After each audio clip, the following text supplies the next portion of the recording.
There's a direct line between the Bee Gees and Batman, and somehow the 1981 horror comedy classic An American Werewolf in London, featuring the Oscar-winning practical effects of monster makeup maestro Rick Baker, is somewhere in the middle. It began in 1972 when Dutch corporation Philips and German conglomerate Siemens, which owned Polydor Records, merged to create PolyGram. The company that got big on selling televisions, audio equipment, and computers joined hands with the label behind the Bee Gees, Gloria Gaynor, and even for 1 year, a little group called Tony Sheridan and the Beat Brothers, who later renamed themselves the Beatles. Dozens of monster commercial pop radio hits later, PolyGram and Casablanca Filmworks, which had produced the 1978 Oliver Stone scripted classic Midnight Express, came together in March of 1980 to form PolyGram Pictures. The first film from PolyGram Pictures was a proto-Fast and the Furious racing film called King of the Mountain. Harry Hamlin starred as a car mechanic by day, racing god by night.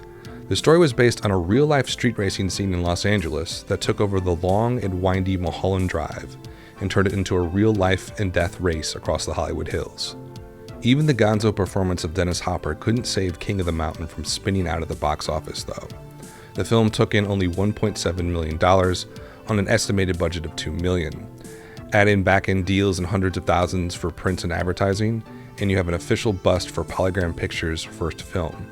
The studio had better luck on its second feature, an almost X-rated romance starring Brooke Shields called Endless Love, released in July 1981, which ended its theatrical run with a healthy $32 million at the box office.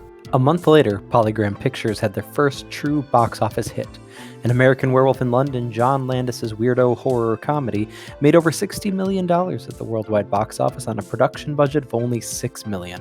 It was a groundbreaking film for both its grotesque special effects from makeup artist Rick Baker, as well as its unique ability to mix comedy and horror, which paved the way for other 80s horror comedy classics like Gremlins and Beetlejuice, among others.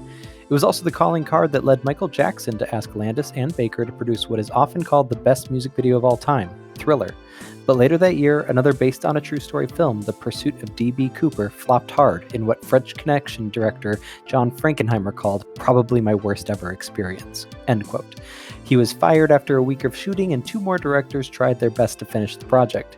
It didn't matter. Cooper crashed in November 81 with only $3.7 million at the box office on a production budget of at least $12 million. At this point, the German financiers of PolyGram Pictures were getting nervous and angry.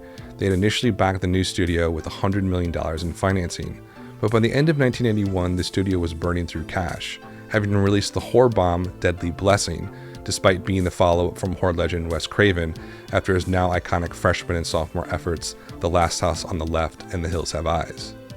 CEO Peter Gruber and key producer John Peters were run out the door in early 1982 after losing $80 million, despite the success of American Werewolf in London, and releasing the political thriller Missing, starring Jack Lemmon and Sissy Spacek, which would go on to earn 3 Oscar nominations and win 1 for Best Adapted Screenplay.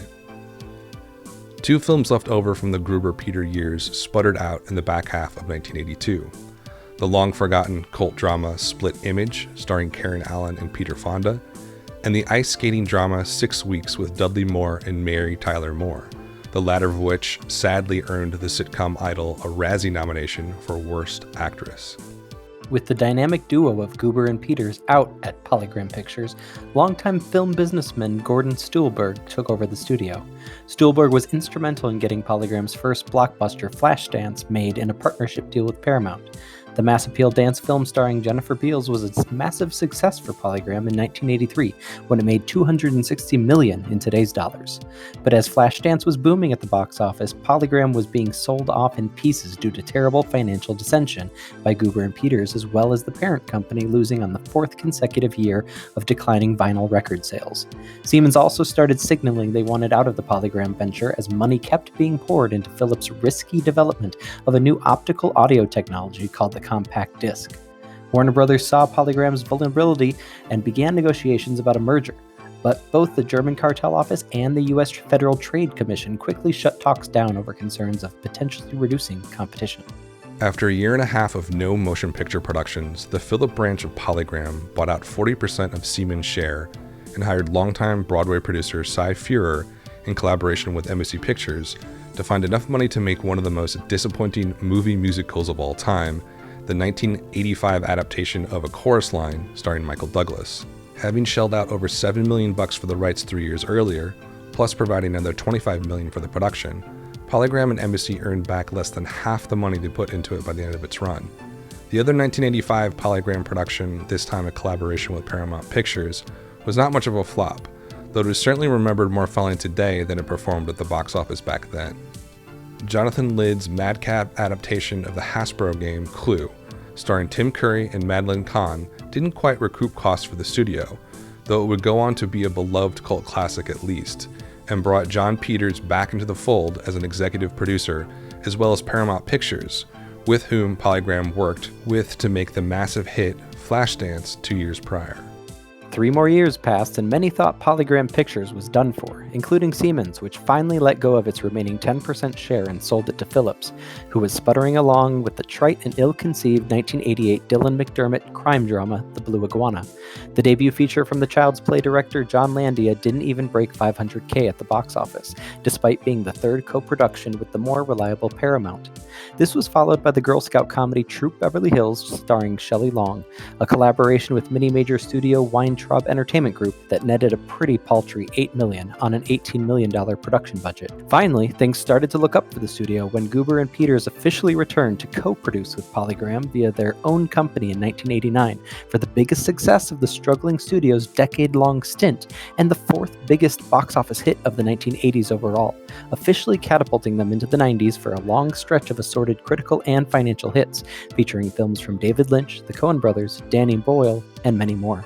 Before this flashpoint in PolyGram's roller coaster first decade in business, Jon Peters and Peter Gruber started the Gruber-Peters Company when they left PolyGram in 1982.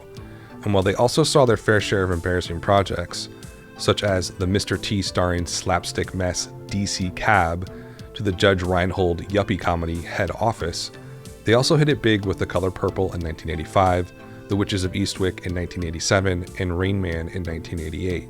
With this blockbuster hat trick in tow, the duo approached their old bosses at PolyGram Filmed Entertainment, with 2 other huge companies backing them up, Warner Brothers Studios and DC, the comics company. With their newly stockpiled cash, Gruber and Peters wanted to finally produce a script that had been floating around Hollywood, getting punched up and rewritten over and over, and which had piqued the production partner's interest since 1979, Batman. The Tim Burton-helmed first big-screen iteration of the classic superhero since 1966 would go on to land at the top of the 1989 box office, earning over $250 million, beating out the number 2 spot held by the third Indiana Jones film by over $50 million. And with that, PolyGram was officially back in the game. Be sure to check out a companion Film Trace podcast episode on An American Werewolf in London featuring Josh, Alex, and Chris from There Are Too Many Movies, available now wherever you listen to your podcasts.